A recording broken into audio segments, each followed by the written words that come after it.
Yeah, I wanted to get into cancer. Yep. And I know that you have had your fair share of battles with cancer as well, not just yourself, but It was a small battle okay. for me personally. Yeah. But a Compared to massive battle compared to what your father went through. my father went through. He failed, but he taught me a valuable lesson. He was diagnosed with liver cancer, and 4 weeks after his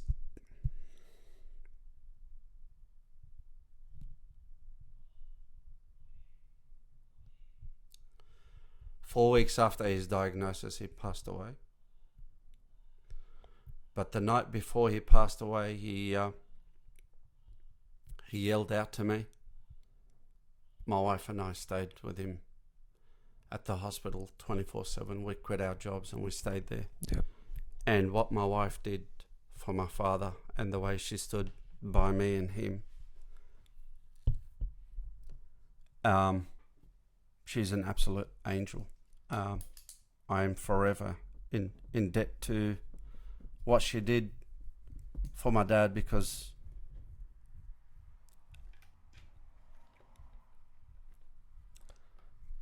that night he yelled out to me and I got off my little stool of a bed and I went up to him and he said, never let your head down. Never put your head down, never let anything, get over you. Cancer killed him, but 2 years after he died, I was diagnosed with thyroid cancer. And remembering what my dad said, to never let anything get to your head, I made an oath to defeat it. And I was honest with my boys about it. And Max said to me, if there's anyone that can defeat cancer, it's you. Punched me on the shoulder and he said, harden up, Jim. And I was determined to defeat it. Yeah, and I remember you were telling Idris, you said to your son, it was a gift given to me, and it was given to me as a gift so I can teach you a lesson of not to put your head down and give up on something. There Absolutely. That is so powerful. Yeah. Because you weren't doing it for yourself, you were doing it for your boys. I was doing it to for set my an boys. example. My dad set an example and he showed me. He sacrificed his life to teach me something. Yep. And I was gifted with cancer, so I can be an example for my kids and teach them a lesson. You were the first person in the world I've ever heard that said, I was gifted cancer. Take that for perspective. If you just let it defeat you, it will. Yeah. But if you have a positive mindset, it may still defeat you. But fuck, you've given it a go. Given it a crack. Right? Yeah. You've given it a go. And to hear my eldest boy say to me, if there's anyone that's going to defeat cancer, that I know will defeat cancer, it's you. That's just reassuring to me that he has the faith in me. So not only did I want to let my dad down, I didn't want to let my boys down. So I looked at it as a gift. And I lived with it for about 9 months. Had a complete thyroidectomy, radiotherapy. What's a thyroidectomy? They pulled out my thyroid. Completely out. Completely out. So I'm on thyroxine for the rest of my life. Medications. Yep. To regulate my chemical balance in my body. Because I don't have that organ that does that naturally. The thyroid, yeah. Yeah. But cancer was a gift for me, so I could teach my kids a lesson. And was it just mental, or was it a combination of mental and healthy eating. Healthy eating. What did you eat during that period? So I cut out fructose out of my diet. Fructose. Yep. Which is another form of sugar. Okay. Cancer cells thrive on that. Fructose. So if you or fructose or fructose. Okay. I'll Google it later. But yeah, if you take that out of your diet with positive attitude and not think about what you've got in you. You know what I mean? Yeah. Your immune system becomes extremely powerful. Because when you stress, your immune system becomes slightly weaker and deficient. When you don't stress, its power, its natural ability to overcome diseases kicks in. Mm-hmm. So don't think about what you've got as, oh, this is going to kill me, this is going to make me sick. Look at it as a gift. What are you going to learn from it? How are you going to defeat it? Do a bit of research. And, with a bit of luck, because, luck does play its dividends in this and its role in this, I defeated it. Amazing. But I had my kids believe that I could. And if I didn't, I'd be long forgotten now, but my kids would still think that I failed. So I didn't want them to live that life. Wow, what a story. That's amazing. Oh, man. Because I know, that's it's a big killer in the world. And there's bigger killers than cancer. Mm-hmm. Humans are a cancer.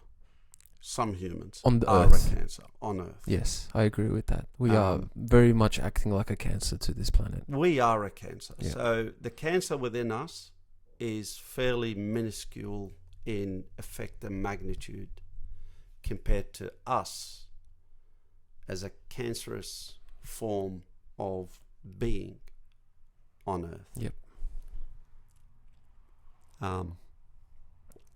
So we all have, our certain goals and objectives to achieve. But if you always have in the back of your mind that whatever objective you achieve or you want to achieve is not only to your own benefit, but to the benefit of humanity, to the benefit of the environment that we live in, to the benefit of the beings that we're surrounded with, we can achieve massive goals, beneficial goals, and not hurt anyone. I've got 2 boys, but you've met my cat and you met my snakes. I did meet your snakes, right? Yes. The way I see it is I'm doing my bit to contribute towards not only humankind, but to the animal kingdom as well. So I have put more responsibility on myself to achieve what is more beneficial for humanity and animals as well, and Earth. So if you try and ignore all these aspects and only look after yourself, you're being selfish, you are part of that cancer, right? If you set your objectives to the benefit of the greater majority of life, we can make a massive difference on Earth. Oh yeah, 100%. It all starts with one person, and then having that mentality that we're all one. At the end of the day, we all belong on this planet. We're all the same person. You know what I mean? We're just living different lives. My dad said to me,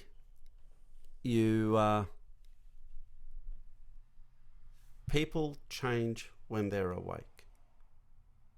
He goes, look at a human when they're asleep. It doesn't matter whether you're black, white, yellow, brown, Muslim, atheist, Jew, Christian, Buddhist, Sikh, Hindu. When you're asleep, we're all the same. Our hearts beat the same number of times when we're asleep. We breathe oxygen. We inhale oxygen, we exhale carbon dioxide. The blood runs through our capillary system, through our arteries, which carries the oxygen, and through our veins, which carries the carbon dioxide.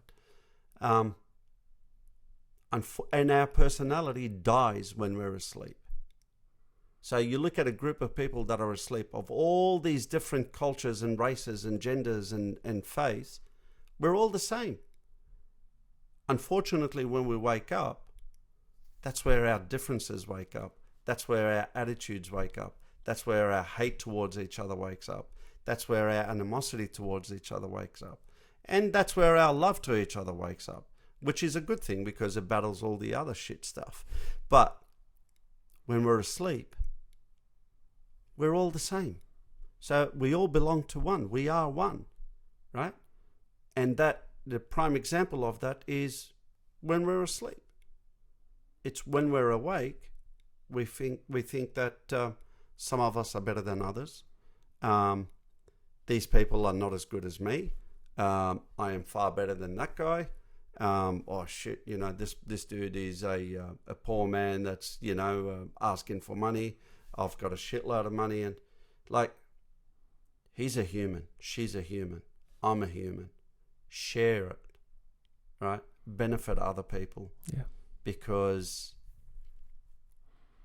Mother Nature or karma will come back, and it works two ways, karma, good ways and bad ways. So for every bad action that you do, karma will come back and bite you in the ass.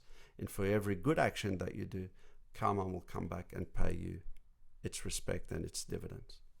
So yeah, we are all one. When we close our eyes, we all see the same thing.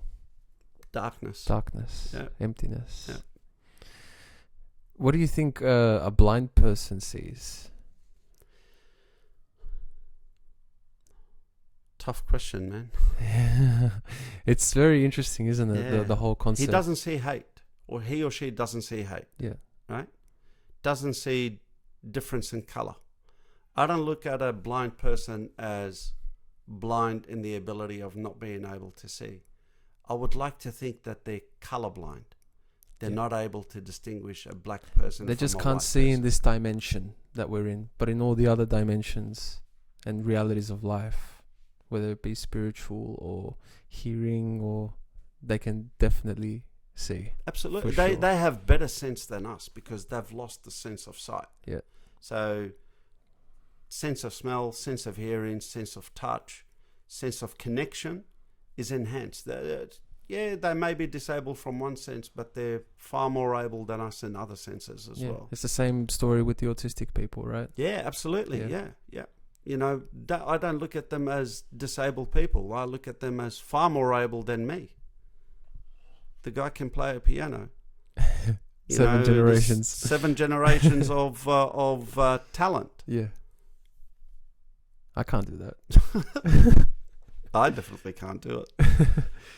I wrote this down, humanism, and I heard it in your last podcast with Idris, and that was the first time I kind of really heard about it. Can you explain what humanism is? So in what context did I use it with Idris? I can't remember now, but it came up, and you were talking about, like, I think it had to do with different cultures, different beliefs, different something, and so I'll give you, I think it's James Williams or Williams James.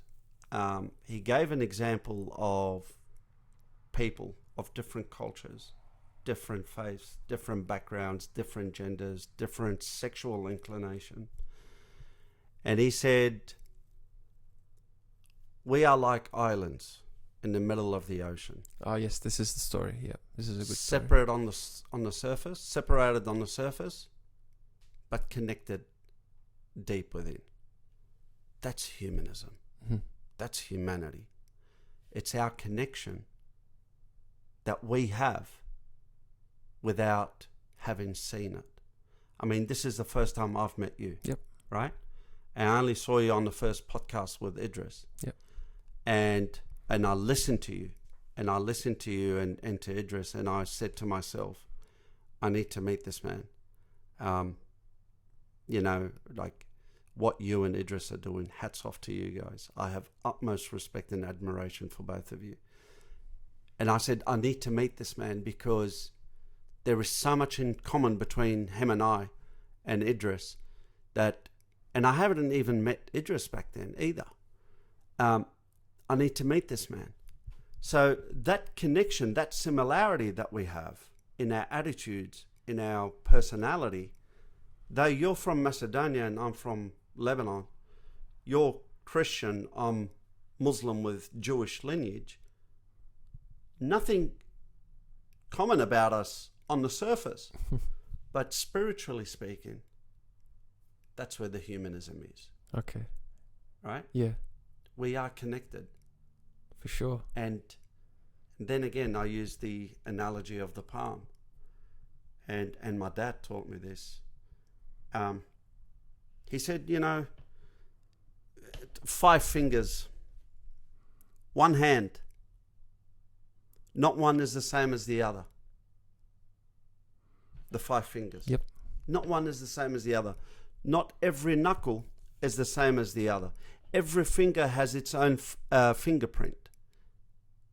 But we all belong to the one hand. We all belong to humanity. There's our separation. There's our connection. That's humanism. That's beautiful. You get what I mean? Very beautifully put. Yeah.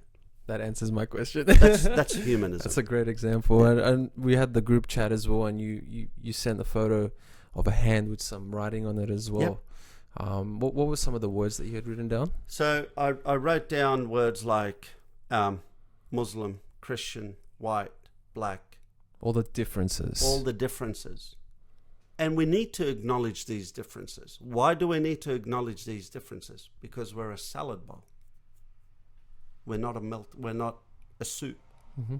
So having these differences acknowledged, understood, respected, admired, and accepted, but we're still connected, our differences become insignificant. And our similarities, the greater part of the hand, the palm itself, is what connects us together. That's awesome. So that's humanism. That's awesome. We've got to print some shirts with that hand with the writing on it. Definitely. Idris, we've got to make it happen, man. Definitely, man. the palm analogy. That's right. Credit to my dad. That's from your pops as well? From my pops. Nothing is from me, honestly. Nothing is from me. He sounds like a great man. I kid you not, man. Because every time you talk about him, you get very emotional, my man, and I can see you, all these memories start coming back up.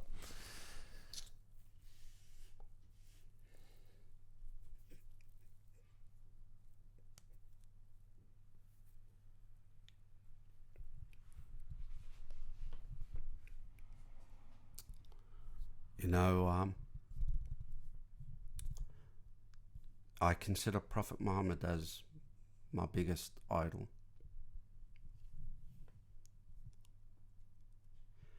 And my dad is just a hairline notch below Prophet Muhammad. Just a hairline.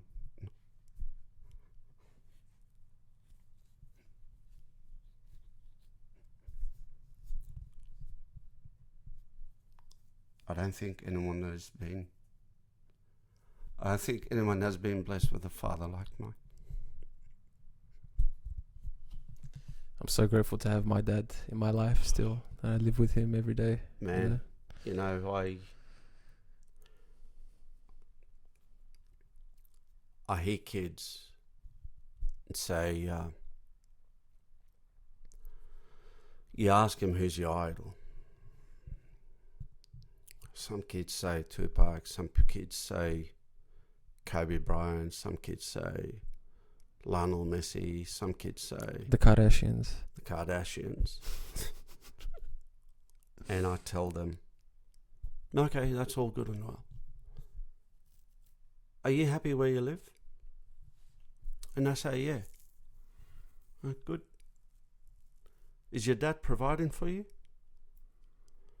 Yeah. Do you love your dad? Yep. Does he work hard? Yeah, he does. He goes in the morning and comes back late in the afternoon, tired. He's provided you with a good education. He's done his best. Why not fucking take him as your idol? The one who provides for you. Why not take him as your idol? Why take someone that is out there just for the money? You'll never be able to make it to the status of those people. You don't want to make it to the status of those people because you will create a negative stigma that follows you. You love your dad. He's provided for you. He's given you. He's invested his life in you. Why not take your dad as your idol? He created you. What's stopping you from looking at your dad the same way I look at my dad?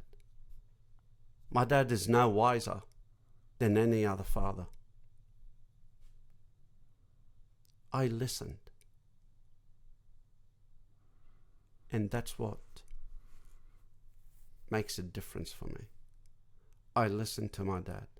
And when I listened to my dad, that drove him to give me more lessons, to educate me more, to help me more. Prophet Muhammad is my biggest idol. My dad is one notch below him. That's and he still teaches me till this day. Do you still feel his presence, his energy? You know, when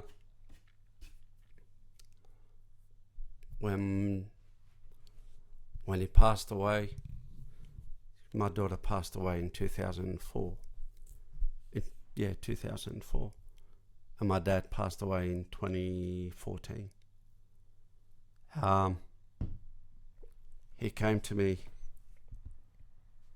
the night that we buried him in a dream, wearing a white galabiya, the Islamic attire.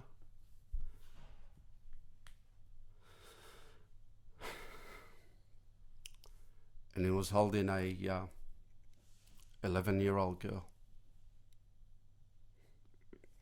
And they both waved to me. And I know my daughter is with my dad now. And I would rather her with him than he with me in life. Wow. This came to you in a dream, in a vision? The night of the day that he was buried. Yeah. Wow. We have a visitor. We have a visitor, an intruder. Come say hi, Max. Hiya. What's up, man? How you doing? What's going on? Hey, boy. Hiya. How are you? Sorry to interrupt. That's alright, my man. How are you? You good? Say hello. Yeah, this is What's Max. going on? What's going Get on? behind this bloke. This bloke is a genius. Followed by this bloke. He comes third after Idris. Yeah. No problem whatsoever. My man. That'll be an honour. Hey, how much have you spoken about me? You always have to talk about me. Why? Why tell these people lies? I haven't said the shit a bit about I you don't yet. believe anything he says. Nothing. Take Scar out. Take Scar out. Oh man. How old were you when you had your first child? 20. 20 years old. When did you get married? 31st of March, 1995. How old were you at the time? 20. 20 years old. So you had the child and the marriage in the same year? Or 9 months later. 9 months later, yeah. So Max was born on the 12th of February 1996. That's right. And I think you mentioned in the previous podcast as well that Max wasn't meant to happen. Max is Because I'm the same. I wasn't meant to happen. So you're an accident. I'm an accident. You're a beautiful accident. I Right? admit, guys, I'm Yeah. an accident. I'm not supposed to be here. Yeah, Max is the greatest accident that's ever happened to us. His birth alone pushed me harder.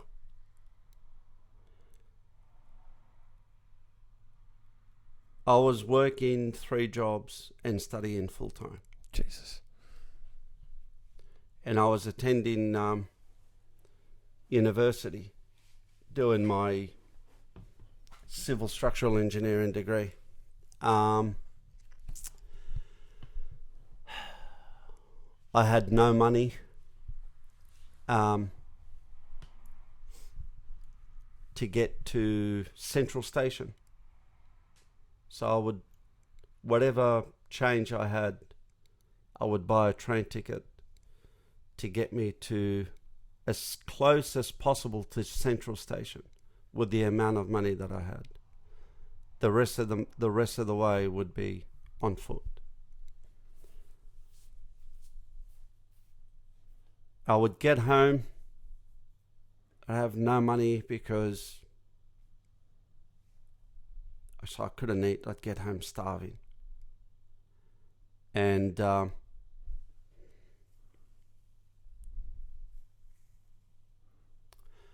I would tell me, are you hungry?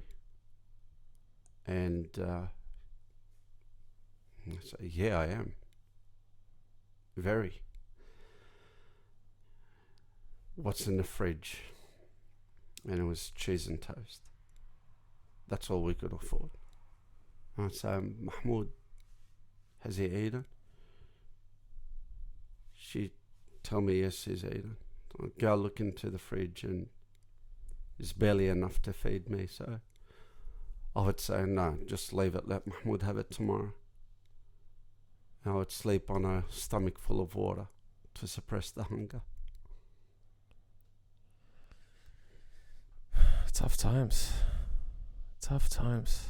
Look at you now. Look at you now. You've gone a long way. Gratitude to God. Long way since that time. Man. But yeah, we were so poor that I would actually take him with me to uni sometimes. Because we couldn't afford daycare. And some of my friends would babysit him for me because I'd have to go to a lecture. They'd be off a lecture or on a free period. Far out. They would babysit him for me. At uni. At uni. Far out, Yeah. man. Well, you've come a long way, Khaled. You know, my wife, in the last year, the 2 semesters of the last year, I did 96 credit points. That's equivalent to 4 years of study. Mm-hmm. Because I gave up. Before that last year, I said, no, screw this. Everyone else is making money and I'm not. You know, and all I said, you give up on your studies now, then all of the headaches and the problems that we experienced would all go to waste. It'd all be in vain. You better not give up. I'll go and work and you study full time, but you finish this year. And my year advisor, when he saw that I was doing 48 credit points each semester, he said, you're crazy. There is no way in the world you're going to pass. I said, I'll do my best. 48 credit points each semester. How many units is that? That's so 6 credit points per subject. Jeez. Yeah. Each subject was 6 credit points. And I finished the 96 credit points in that last year. 12 of those was my thesis. And I was the only student at UTS that scored 100% for his thesis. 100%. 100%. I couldn't afford to go beyond that year. Ola invested herself in that last year. She went out and worked. She babysat Mahmoud. She raised Mahmoud and made me do nothing other than concentrate. How could I fail? Wow. I couldn't let her fail. Wow. She would have hated me for life. Yeah. And being the amazing woman that she is, I could never live with myself knowing that I failed my wife. It's that perseverance, man. Just when you're ready to quit, success is right there, around the corner. Yep. And that's where 90% of people stop. Yep. It's a shame. Exactly. You could see the light at the end of the tunnel. You don't give up. Just keep going. Move. Keep chugging along. All that shit you've done before, it's all gonna be in vain if you quit early. All the hard effort that you've put in the past, if you give up, it's all gone. There's no benefit out of it. Why'd you start in the first place? Exactly. That's why you have to be very in touch with your why. Why are you doing things? Yep. You know what I mean?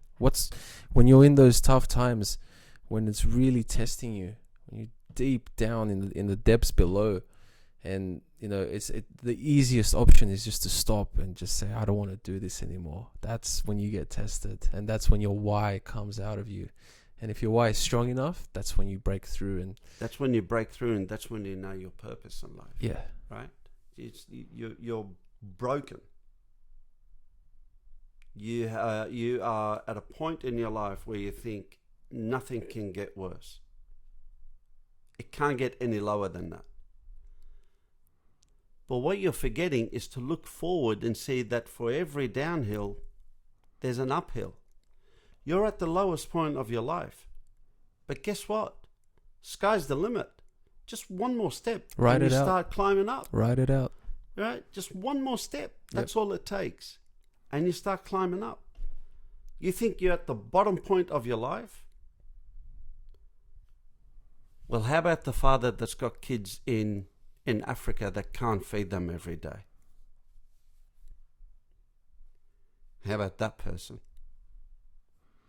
How about the kid that doesn't know whether his father's going to come home because he may get shot or killed? Or, like I'm talking about the Palestinian people. How about that kid?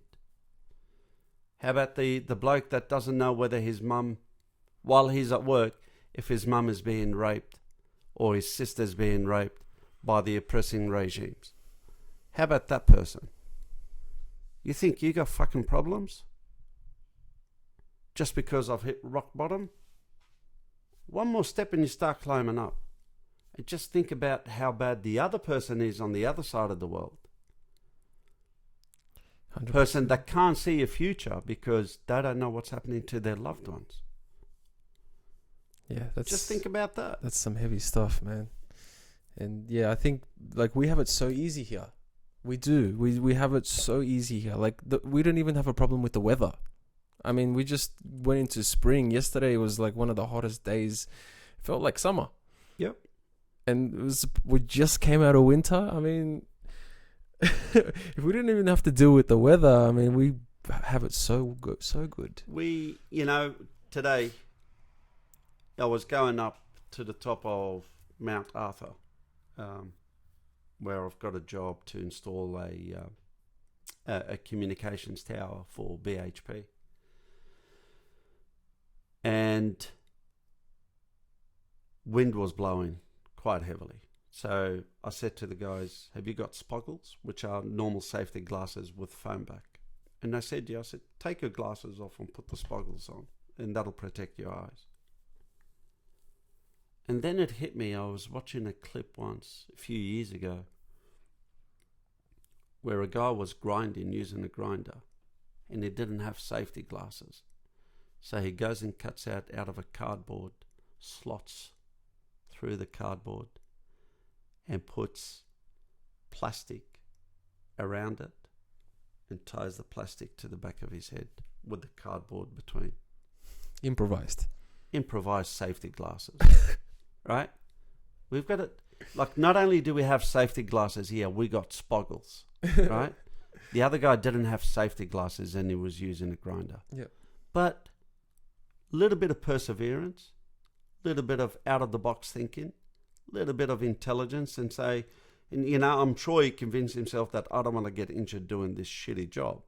So I'll just go cut slots in the cardboard, put a plastic around it and tie it to the back of my head. Wow. It's cool. You know, just a bit of effort. That's all it takes. Yeah. Positive thinking, a bit of effort. Know that you are at the lowest point in your life. And your purpose in life is to overcome this adversity, right? So push yourself, because you're only one step away from puncturing through that low point and start on your ascent. 100%. I wanted to get into a little bit of religion, specifically Islam. No. I'm fascinated by Islam. I grew up in Bankstown, and as you know, there's a big Arabic community. Yeah, Muslim community. Muslim community. There's also the Christians, and we get along here. You know, I love it. It's beautiful. And yeah, some of my best friends are Muslim as well, and they've taught me a few things about the Prophet Muhammad, peace be upon him. Peace be upon him. I know cool phrases like Salam Alaikum. Yeah, peace be with you. Yeah. I've been to Dubai as well. Dubai was really nice. Ah, yeah, but I wanted to learn a little bit more about the Prophet Muhammad and what he did in his life and why people see him the way that they see him. You know, have you read a book by Michael Hart? Top 100 positive influencers in the world? No. Muhammad was ranked number one. Number one. Number one. Wow. And Michael Hart was a Jew. I think Jesus ranked number 3 or 4. Top 3. Peace be upon him. Muhammad was a walking, talking impression of the Quran. There's one verse that a lot of Muslims either forget or don't understand and don't want to comprehend. And Islamophobes never want to hear it. And that verse in the Quran, I'll say it in Arabic first. وَمَا أَرْسَلْنَاكَ إِلَّا رَحْمَةً لِلْعَالَمِينَ. O Muhammad, and we have sent you not but a mercy for mankind. Notice that the word alamin in Arabic is mankind in English. Now, if God was meant to send Muhammad as a prophet, as a mercy for the Muslims, he wouldn't have said alamin. He would have said, وَمَا أَرْسَلْنَاكَ إِلَّا رَحْمَةً لِلْمُؤْمِنِينَ. And O Muhammad, and we have sent you not but a mercy for the Muslims, the pious Muslims. But he never restricted his mercy of his beloved prophet to the Muslims. It's for humanity, for mankind. Mm-hmm. My dad told me that irrespective of whether a person is a theist or an atheist, and if their theism is completely different to yours, remember that Prophet Muhammad was sent as a mercy for that person. So who the hell are you to judge that person in an ill way? Who the hell are you to hate that person? Who do you think you are to not pay respect and admiration for that person and respect their belief and their practices? If God is telling us in the Quran that Muhammad was sent as a mercy for mankind, then you better act every second of your life as a merciful person, as a person that loves everyone equally, because we're all one, because that's exactly how Muhammad lived his life. Because God said in the Quran, "O Muhammad, we have not sent you but a mercy for mankind." That's who Muhammad was. He was a walking, talking impression of the Quran. And that's why Michael Hart found him as the number one most influential, positive influential person in the history of mankind. He's not considered a god, is he? No. He's just a normal Human. being. Yep. But enlightened. He's illiterate. So he can't read. Can't read, can't write. Now, if he was able to read and write, a lot of people would have doubted his message, because they would have said it was written by him. Verses were revealed to him, and he uttered those verses. And the learned people wrote those verses down. Not him. He didn't write anything by hand because he could not read or write. Mm-hmm. His seal, when when people wrote a letter on his behalf, his seal was, which is currently hijacked by ISIS. It's on their flag. Mm-hmm. La ilaha illallah, there is no God but Allah, and Muhammad Rasulullah, Muhammad is the Prophet of Allah. That is his seal. So you knew the letter came from Muhammad, from Prophet Muhammad, because it had that seal on it. Yep. But it was written by people that were learned to read and write, and they would write down what he would dictate to them. If he was a learned person, a lot of people would have doubted his message, because they would have said, "You're just a poet that really knows how to write, and you wrote this." Yeah. But he couldn't read. Yeah. The fact that he couldn't read just made it like, wow. Yeah. Yeah. This guy's legit. Yeah, well, you know, I believe that he's legit. The Yeah. same way as I believe Jesus is legit. Yeah. Same way I believe that every prophet sent by God is legit. Yeah. I mean, this is a guy that explained through the verses the meiosis and mitosis process of the chromosomes, and how a baby is formed from a sperm into a living being in the Quran. He described all of this. It's described in it's God's words revealed to him. Mm-hmm. So when medicine when it was at its most primitive phase, no microscopes, no pathology labs, no test labs, and for him to be able to utter those words and put it in the order that current medicine and current science has only recently, probably in the last 50 years or so, able to define that. And this is a book that's 1,500 years old, revealed by an illiterate person. So that's... What are the odds of that, right? Yeah, exactly, right? Yeah, that's why I believe, you know, as a Muslim, I have to believe in the Torah and the Bible. Mm-hmm. And the Quran is an extension of the Torah and the Bible. So I believe in Prophet Jesus and the book that he brought down, the Bible. I believe in Prophet Isaac. I believe in Prophet Ismail. I believe in Prophet Moses and the Ten Commandments. These are all stated in the Quran. This is all part of the teachings of our Prophet Muhammad. You know, there's another verse in the Quran that says, وَمَا آتَاكُمُ الرَّسُولَ فَخُذُوهُ وَمَا نَهَاكُمْ عَنْهُ فَانْتَهُوا. And whatever the Prophet has brought upon you, you go by, and whatever he's abstained you from, you forbid yourself from following. So if the Quran is telling me this prophet, this, you do this, you live your life like this, you practice this, you love everyone this way, you treat people this way, I can't doubt any of it. I can't doubt any of it. Mm. I shouldn't be questioning any of it.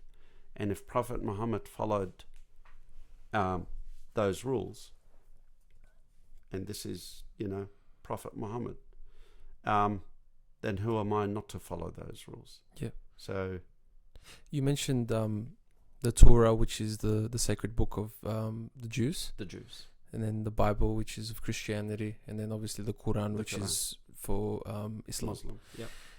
Where does Buddhism come into all of this, and Hinduism? Yeah. So in Islam, we believe the three main religions are the three true religions: Judaism, Christianity, and Islam. Buddhism, Hinduism aren't considered as part of those three religions. So we are expected to respect people. It's an obligation on us to respect people that follow faiths. But that doesn't mean we have to acknowledge these faiths. You get what I mean? I do, yeah. Because, again, وَمَا أَرْسَلْنَاكَ إِلَّا رَحْمَةً لِلْعَالَمِينَ, and we have not sent you but a mercy for mankind. So God knew that there's going to be Sikhs, there's going to be Hindus, there's going to be atheists, polytheists, agnostics, there's going to be Buddhists, there's going to be Hindus, there's going to be different factions of Christians, different factions of Muslims, Scientologists, Orthodox and ultra-Orthodox Yep. Jews, Scientologists. We have to look at them. Remember what I said before. Acknowledge those differences. Yep, you did. But once you acknowledge them, they become insignificant, Mhm. because you can always remember that we are all part of one, Exactly. humanity. Yeah. So, and you know what this is, right? What's that? The chakra, Yes, that's right. Yeah. right? So as a Muslim, I don't think that these stones give me any comfort or tame my attitude down by there's nothing magical about them. But I can, when I look at them in a moment of tension, I can remember to go back to my core and find my inner peace, grab the Quran, read a couple of verses, go do my ablution, pray my 2 rak'at or 2 prostrations, and I'm back to being normal. And no matter what happened, I'm a human, and whoever tried to cause me harm or discomfort or give me any grief, it's just another human. Yeah. I have a friend called Walid. Shout out to Walid if you're watching. He's probably watching this. And he's Muslim, right?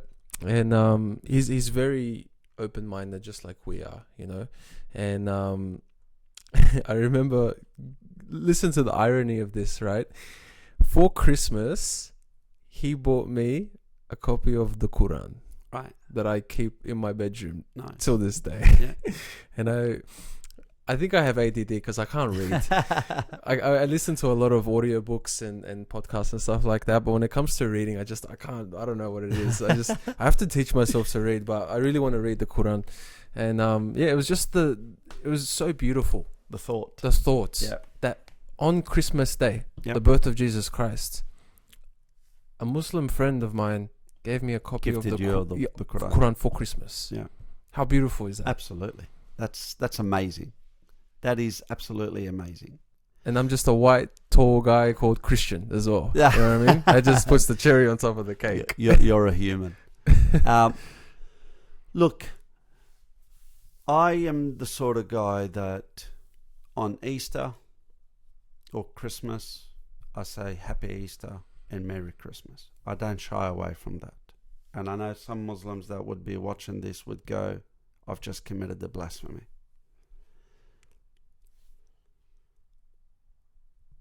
So be it. If they believe I've committed the blasphemy, that's their belief. Everyone's That's not entitled mine. to their own opinion. Right. Yeah. But the way I see it is when a Christian person wishes me happy Ramadan or Ramadan Mubarak or Happy Eid, have they committed the blasphemy?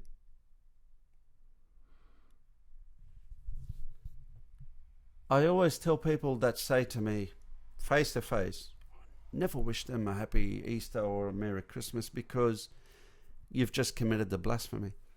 Okay, so using your analogy, sir, if I've committed the blasphemy by wishing a Christian fellow Merry Christmas and a Happy Easter, then when that Christian person comes to me and says Eid Mubarak and Happy Eid, does that make them Muslim? No. Of course it doesn't. Their intent is being respectful. And my intent of wishing people a Merry Christmas and a Happy Easter is reciprocating the respect that I got from that person. If I'm going to think I can't say it because I've committed a blasphemy, but I'm going to accept their greeting, Salam Alaikum, or Eid Mubarak, or Ramadan Mubarak, then I should judge them the same way that you're telling me I should be judged for wishing people Merry Christmas and Happy Easter. Doesn't make sense. Doesn't make sense at all. So if you don't consider them as becoming a revert to Islam for wishing me a Happy Eid and Ramadan Mubarak, but you're saying I've committed the blasphemy by wishing people Merry Christmas and Happy Easter, you can't eat your cake and have your cake and eat it too. You can't cherry pick, right? There's a prophecy, a story from the Prophet. It says, وَإِذَا حُيِّيتُم بِتَحِيَّةٍ فَحَيُّوا بِمِثْلِهَا أَوْ أَحْسَنَ مِنْهَا. In other words, if you're greeted one way, then either reciprocate it equally or better it. So when you tell me Eid Mubarak, fucking oath I'm going to tell you Happy Easter. When you tell me Ramadan Mubarak, of course I'm going to tell you Merry Christmas. Because you've shown me respect. That didn't make you, what you said didn't make you Muslim. You've shown me respect. I'm reciprocating that greeting with the same respect. And that doesn't mean I've committed the blasphemy, because my intent is to honor the respect that was shown to me. Not acknowledging your belief. It's more reciprocating the respect. Again, we're all different, but we're all part of one. That's right. That's right. It's beautifully put. I know you wanted to touch on marriage. Yeah. And I can tell, yeah, like marriage to me, I've been with my beautiful girlfriend for coming up to 5 years now. Wow. Why haven't you put a ring on it? See, that's the thing. That's I think I'm scared deep down, you know? Don't be, man. Don't be. Bob Marley said, when you look at your wife or your partner as your teammate and not your opponent, you will have someone in your life to prop you and push you through. So what are you scared about? Are you that selfish that you want to succeed all alone? Or don't you want a teammate? You're not a team player? I think it's got something to do with my parents, because my parents got divorced when I was in year 11. That's them. And it kind of scarred me, man. That's them. Hey, learn from it. It scarred you. It scarred you, and it's a terrible thing. But how are you going to turn that negative experience into a positive one? Be the man that this girl needs in her life. Look at her as a teammate, not an opponent. You've doubled your chances of success in life. And learn from the failures that your parents went through. Turn that negative into a positive. I'm not going to be like my parents. I'm not going to divorce this woman. I've been with her for 5 years. Let me ask you a question. And if she's watching, I hope she is she good enough that you can invest your whole life in her? 100%. Dude, put a ring on it and fucking get over it. Put a ring on it and get over it. You found the right person. Someone needed to tell me, right? Yeah, absolutely. And I don't know her, but I'm trusting you answering my question with sheer honesty. No, she's a good girl, man. If she is the person that you are willing to invest your entire life in, that's true love. Is she after materialism? Absolutely not. Is she after your looks? No. Does she need your help? No. Do you need her? I do. Yeah, man. What are you waiting for? You're waiting for someone to come and steal her from your hands? I finished my HSC in 1992. The day that I had my last exam, I went to my dad and I said, I want to get married. And he said, Ulla? And I said, yeah. And he said, no problem. We'll go and see her parents. I needed her in my life to push me through uni. She used to prepare exams for me. After I'd studied, she'd say, go do this exam, let me test you. I'd answer it. I'd give it back to her. She'd go back to the books. Yep, you've done it right, or no, you've done this mistake. She invested herself in me. And I invested myself in her because I knew the love that I had for this woman wasn't the sort of love where I'm looking for the way she looks or the way she talks. It's her personality. It's her character. It's her being. It's her presence. It's her energy. That's what pushed me to say, I'm willing to invest my entire life into this woman because I need her in my life, because she's my teammate. She's not my opponent. At the young age of 20. She was 2 and I was 6. No, at the age of 20. The age of 20. At the age of 20. That's beautiful. Yeah, honestly, like, you know, we talk about it freely with her, and we're gonna do it. Good on you. We're gonna do it. We're celebrating 5-year anniversary in October.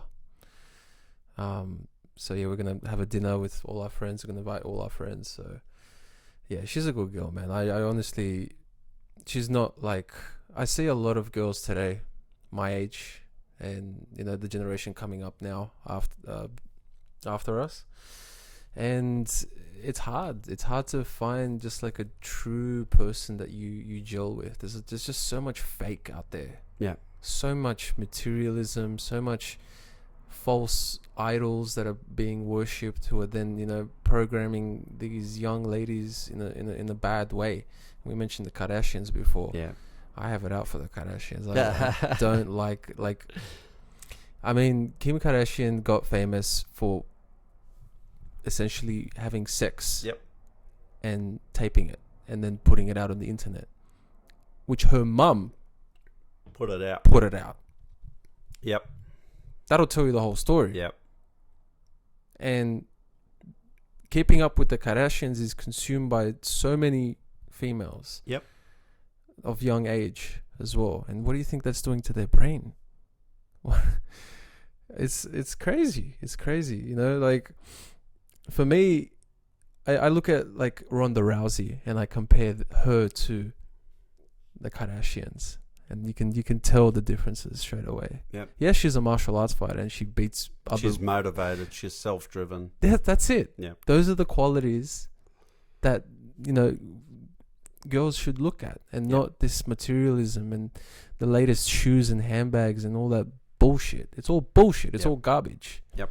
I can buy my wife any handbag she wants. But my wife says, why would I want to walk with a Chanel handbag when people are going to criticize me? But more importantly, why would I let you spend all of that money on a Chanel handbag when I can buy a bag that I'm content with, and all of that money that's left over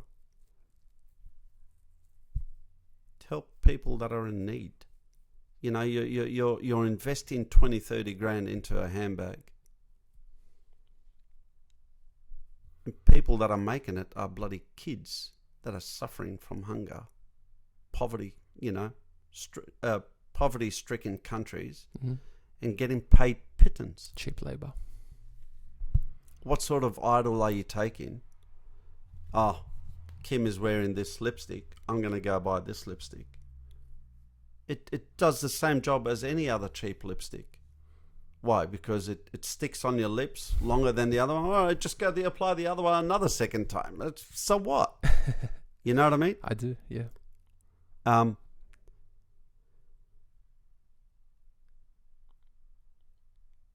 Materialism and capitalism are humanity's biggest enemies.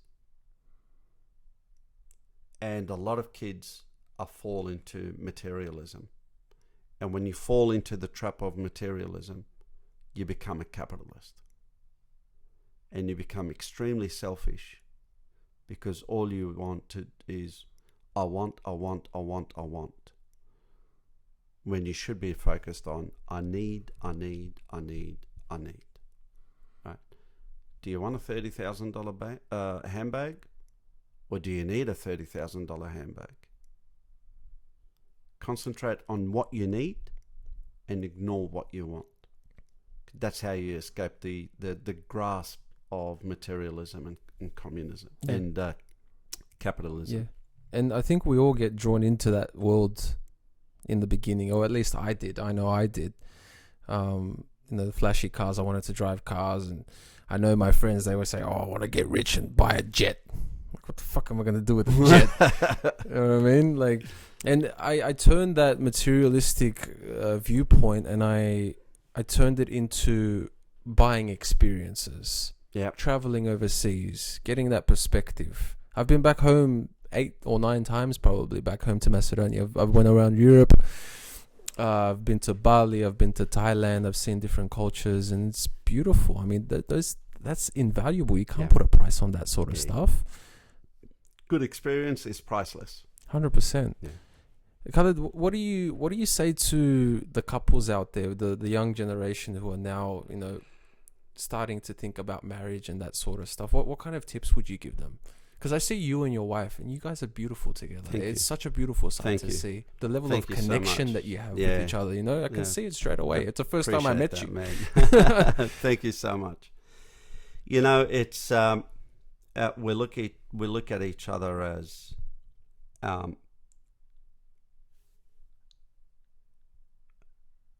we complete one another. There's no perfect soul out there. We've acknowledged and discussed our imperfections. And what attracts us together is my imperfections are masked by her perfections, and her imperfections are masked by my perfections. When we're together, we're a perfect couple because we know how we think, we know how to talk to each other, we know how to deal with each other. And we know where our shortfalls are with one another.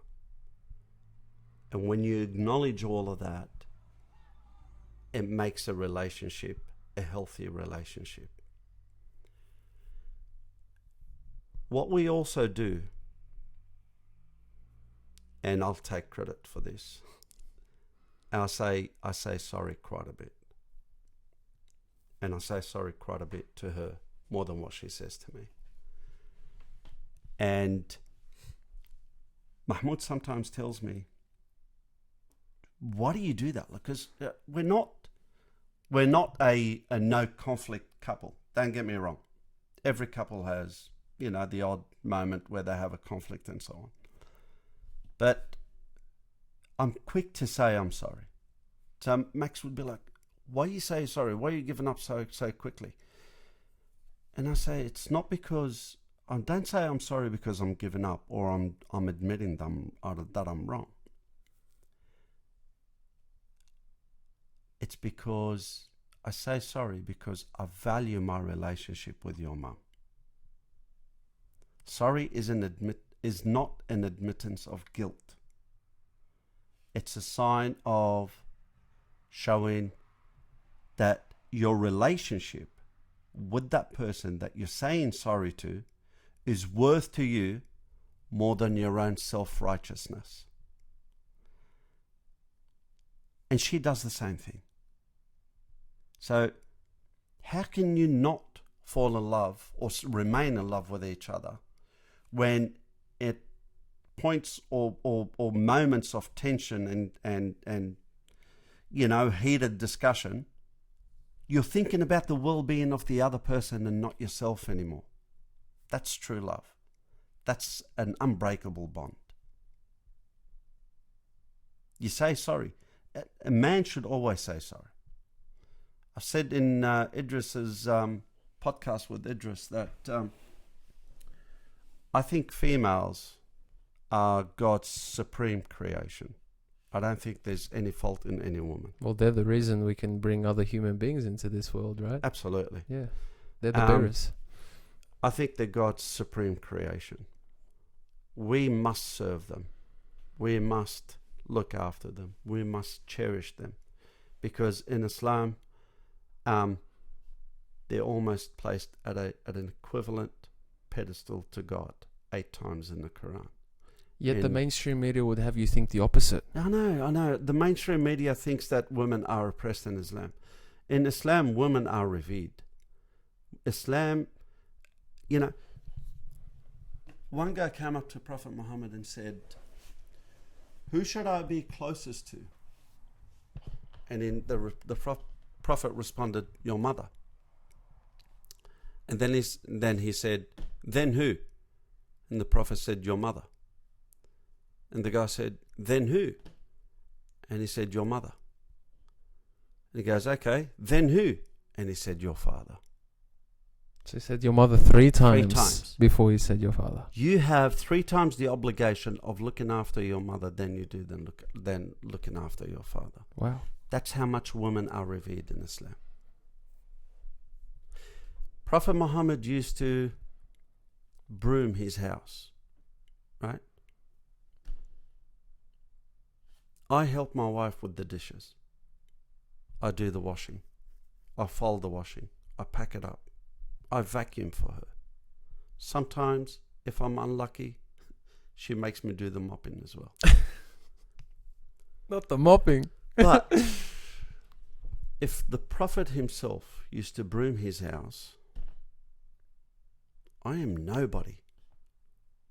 If I don't help my wife with house chores, when the Prophet used to help his wives with the house chores, then who am I to not help her? I am nothing. I must help her. A lot of people look at me and say, I'm under, I'm controlled by my wife. I'm under the thumb. You know what? If I'm under the thumb, then so is Prophet Muhammad. And if I'm under the thumb and Prophet Muhammad is under the thumb as well for brooming his house, then I'm in the best of company. So, okay, no problem. Guilty as charged. I'm under the thumb. But what I'm doing is I'm implementing the lessons that I was taught by the Prophet. And I saw the actions of my dad with my mum. And I'm implementing that as well. So I don't think I'm under the thumb. I'm just being a really good husband for a wife that is well deserving of more than what I'm giving her. Yeah. And I'm doing my absolute best to give her everything that she deserves.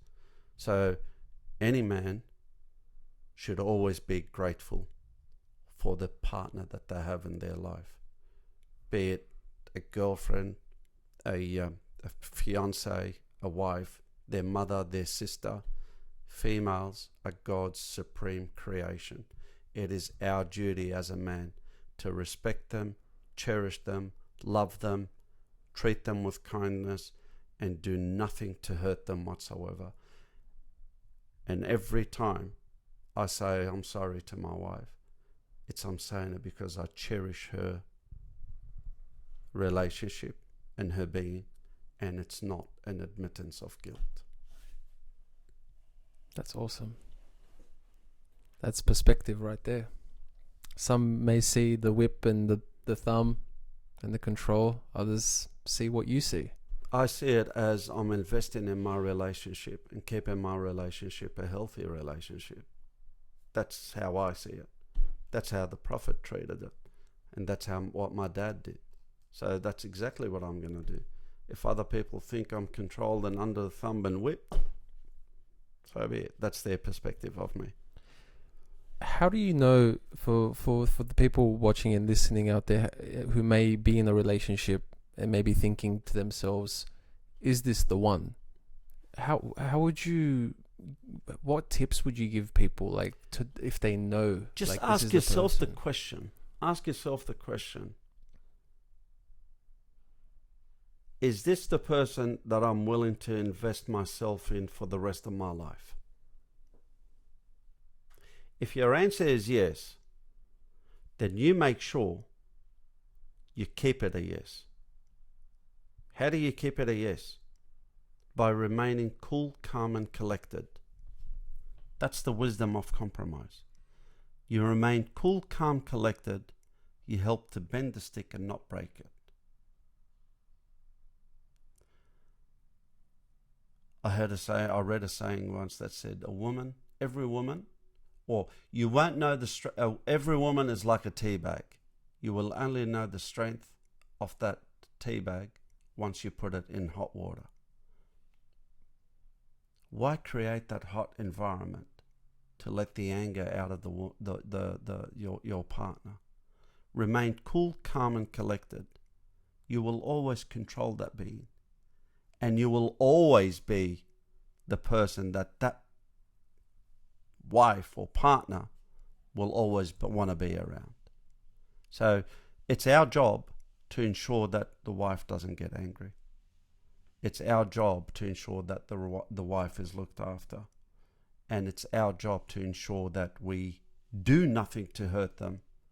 And that is the wisdom of compromise, because it'll help you bend the stick of that relationship and not break it. Awesome. That's great. How long were we going for? Okay.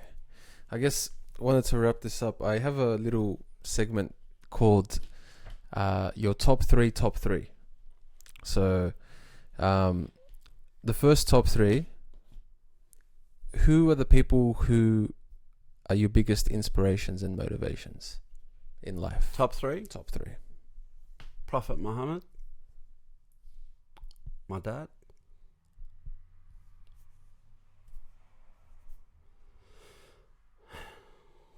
I don't think anyone comes close to those two. Yeah, I don't think anyone else comes close to them. I'd have to say Max. Max. Because when my daughter passed away, he saved me. Because he walked into that room after me locking myself up for 3 months. He walked into a room and he reminded me of how selfish I was, because all he had to say was look at me straight in the eye and say, what about me? And that woke me up that Yasmin had passed. But I've got him. Wow.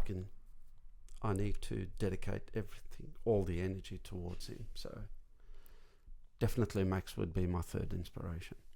That's amazing. So he walked into the room and asked, what about me? He didn't ask. He yelled it out.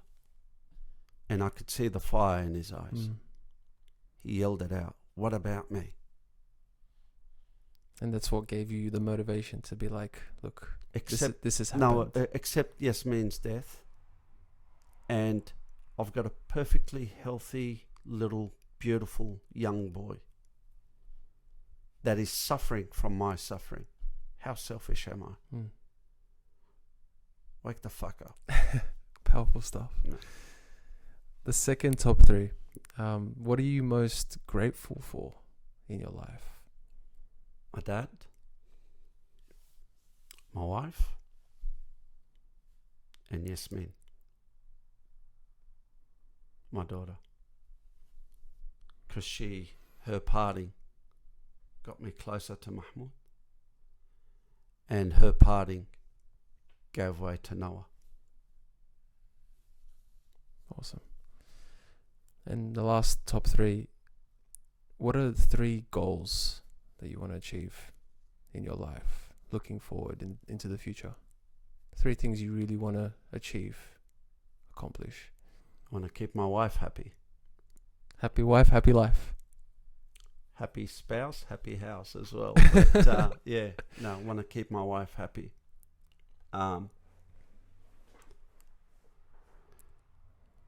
Keep the whole family together.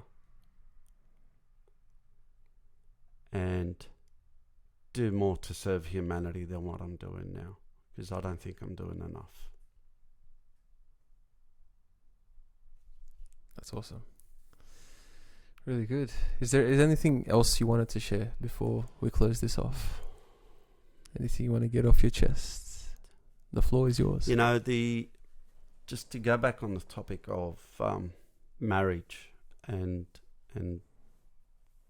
how to make it work. Yep. I've developed a little system in my head that allows me to easily say I'm sorry, even though I'm not at fault. But it also allows me to cherish my wife even more.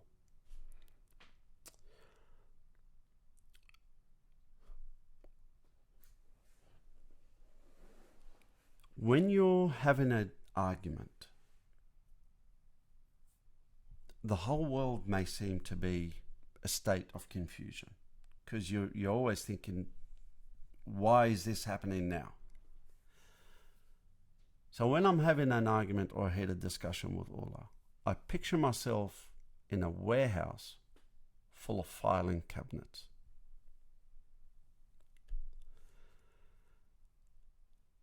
And they're all the same color. So I really need you to concentrate on what I'm saying, because in the event that you're in that predicament of having a heated discussion with someone, like your better half, just try and picture what I'm saying and put yourself in that and see how easy it is that you could turn that negative energy into positive. But always in this warehouse of drawers that have answers to solutions for these problems, but you never know which drawer to look at, because it's just thousands and thousands and thousands of drawers. There's always that one drawer that's a different color to every other cabinet. And when you have that one drawer that's a different color to every other drawer, it captures your eyes quickly. So I go back to that drawer and I open that drawer up. And what I see in there is a photo that I took of Ola at the museum in Paris that has the Mona Lisa in it. I was taking a photo of Ola with the Mona Lisa. But Ola looked so fucking beautiful that day that I took the Mona Lisa out of focus, because I didn't want to lose the attention of Ola. And I took that photo. And that photo is placed in that drawer. Every time we're having an argument, I go back to that red drawer. I open that red drawer, and there's that image in that drawer. And I remember how beautiful she is, right next to the most beautiful painting ever painted in the history of mankind. And I took that photo out of picture out of focus because Ula looked more beautiful than the Mona Lisa. So when I see that in my head, and then I see Ula standing before me, screaming and yelling, I start to laugh. And I go, baby, I'm sorry. Wallah, you're right. Just take it easy. Won't happen again. It's all good. We'll get over it. 5 minutes later, there is no problem between her and I. Man. So if you can picture yourself doing something like that, and picture a moment, or take a snapshot, an image of a moment of perfection between you and your missus, and place it in that drawer, and subconsciously revert to that drawer every time you're having an argument with your missus, it will absolve the argument. It will resolve it straight away. You won't have any issues. I use that with my wife. We've been married for 24 years. And she said to me once, after 24 years, and you can still look at me as though you looked at me the first time we met, when we first, at the airport when I saw her and came back to Australia from Lebanon. How can you do that? I said, because I can push myself or take myself back and remember that image of you at the airport. And that's who I see. And that's who I will always see. So every time I see you, I'm seeing you with the same eyes that I saw you in 1990. So use that mental image, put it in that different color drawer. Any tension that you may have with her will be resolved pretty quickly. And with that, thank you so much. My absolute You're pleasure. a beautiful human being. Mate, so are you. Thank you for inviting me to your home, the hospitality. Our house is open for you anytime. Thank you, brother. And we mean it. Thank you, brother. Right? Not many people, we don't invite many people over to our house until we know what their character, what their chemistry is, who they are and so on. And for you to have that positive influence on me and Ola and Max through the internet, and then to have you here in person, that is an honor and a privilege to us. So thank you for coming. Thank you, brother. Appreciate it. I'll make sure this gets out online so people know you and your story as well, because you have a beautiful message. Thank you. Perfect. Thank you.